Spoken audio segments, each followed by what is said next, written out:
Absolutely. Here's the complete horror story again with detailed narration throughout, like a spooky novel or a chilling short film. Just sit back and imagine you're watching or reading it unfold line by line. The Last Room, a narrated horror story that stays with you long after it ends.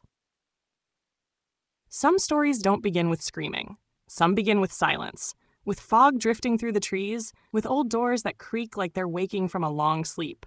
This is one such story, a story of 4 friends and one door that should have never been opened. Chapter 1, Woodpine Inn. The car broke down just after sunset. Eamon cursed under his breath, lifting the hood.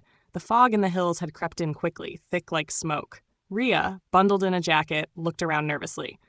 Kunal, ever the joker, said, "Don't worry, every horror movie starts like this, right?" They laughed, but Tanya wasn't amused, and then they saw it. Half hidden between pine trees, a small wooden guest house, its windows dark, its sign barely hanging. Woodpine Inn.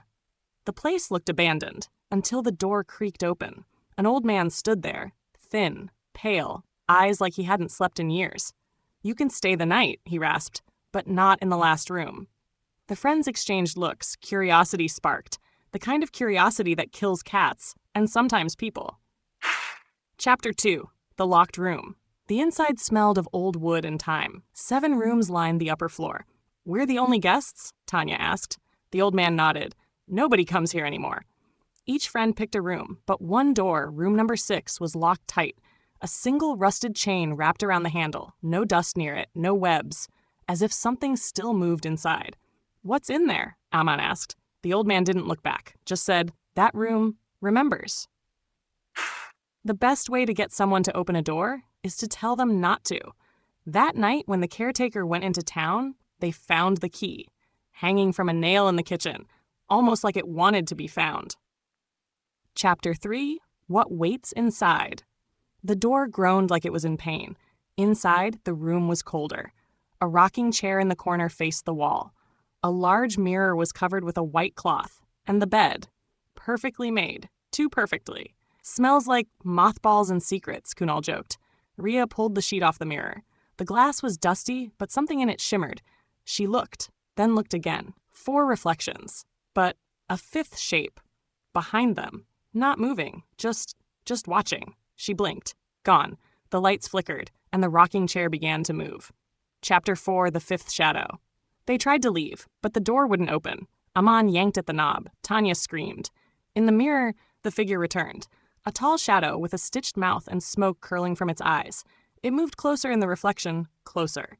But when they turned around, nothing. Then it whispered, "One must stay. One must stay." The candle went out. Darkness swallowed the room. Chapter 5, The One Who Stayed.